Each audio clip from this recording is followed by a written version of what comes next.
And that breaking news, London Breed concedes the race for San Francisco mayor to Daniel Lurie. What I have had as mayor of San Francisco is a real gift. And I appreciate that the people of the city have given me an opportunity to serve. And it's been the opportunity of my life. Good evening, I'm Ama Dates. And I'm Larry Beal. Thanks for joining us. The news broke just a short time ago. Lurie's been leading in the votes, and we'll take a look at the latest numbers right here. Lurie with 56% over Breed's 43%. Now, San Francisco uses ranked choice voting, which does complicate the scenarios here, but the latest tallies were released around 4 p.m. this afternoon, and within an hour, London Breed conceded. Lurie today released this statement, quote, "I'm deeply grateful to my incredible family, campaign team, and every San Franciscan who voted for accountability, service, and change. No matter who you supported in this election, we stand united in the fight for San Francisco's future and a safer and more affordable city for all." Lurie will be making an announcement tomorrow at 11 a.m. and we will bring it to you live on Midday Live. Now, we have team coverage just to make sure you understand the impact of all of this. ABC 7 News insider Phil Mateer will join us in studio to add his veteran perspective, but we'll start with ABC 7 News reporter Monica Madden, who's live at the San Francisco City Hall. Monica, it was kind of confusing a couple of hours ago, but things have settled out. Yeah, we're back here now in the Department of Elections. That's because they're still counting and tabulating 140,000 absentee ballots. But despite this, Mayor London Breed said that she saw the writing on the wall with the trend of where the numbers were at. In her press conference just a couple, 30 minutes ago, she said that she already called Daniel Lurie to congratulate him officially conceding in the race for re-election. Now, Mayor Breed, she talked about the work that she has done for the city and really had a proud tone reflecting on her time as mayor, talking about the circumstances that she was dealt, and said that she was really happy with the work that she did in the circumstances that she was given. Of course, we remember that she got into office as interim mayor after Mayor Ed Lee died in the middle of the night, so that she took that call and then was thrust into this position. And then, of course, once she was reelected officially as mayor, she talked about the challenges of the pandemic and leading the city through that. Of course, San Francisco during that time has seen its fair share of challenges that still do persist in a lot of ways: homelessness, downtown revitalization, crime. And Breed was quick to point out that crime is at its lowest point that it's been in a long time, and she is really taking credit for that, trying to cement her legacy. But at the end of the day, she noted that she wants to accept what voters' decision is and focus on the future of the city. Take a listen. I have done everything I can to always put the city first, and I'm really proud of where we are as a city, that we have one of the lowest crime rates in over a decade, that we helped save lives during COVID, and that finally, with all of the things that we've done, we've built up the infrastructure to move San Francisco forward. And again, this office is bigger than just one person. We have to always make sure that we're doing everything we can as residents of the city to support whoever the mayor is.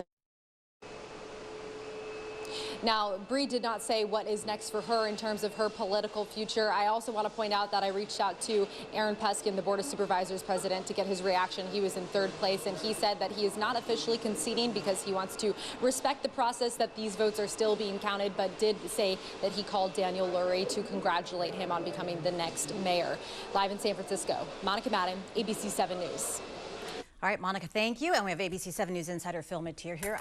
She did talk about the lower crime numbers, but she had a high disapproval rating just a few months ago. She was in the race, but essentially she couldn't pull it off. That's right. From the early days, she was up against 3 or 4 competitors, and the polling showed that about 2 to 3 4 San Franciscan voters, between 75 and 65%, were looking someplace else. They just weren't happy with the way things are. And if you're in that situation, you're in trouble, because it was just a question of which of the other candidates was going to come out ahead. And Daniel Lurie from the get-go said, I might not be everybody's first choice, but if I'm enough people's second choice, I'm going to win this. And that's what he put his money into. That's what he put his effort into, and he succeeded. So let's talk about Daniel Lurie. Spent the past 15 years running a nonprofit, of course. Comes from Tipping a wealthy family. He'll be the first San Francisco mayor since 1911 to win office without having previously served in another government capacity, winning an election. So what is his biggest challenge? His biggest challenge is going to be running this city. This city is very complex, it's very colorful, and it's very crazy all at the same time. He's got to go from being Mr. Nice Guy, which sold him the idea that we're going to go in happily into a new direction, and Mr. Tough Guy, who's got to sit there and say, I said we're going this direction, because people don't tend to follow in this city. The bureaucracy is huge. The commission structure, the various special interests are very vocal, and they're very active, and every mayor has faced these challenges. Now, he does have a break because London Breed has cleared a path for him, and the voters have changed their attitudes.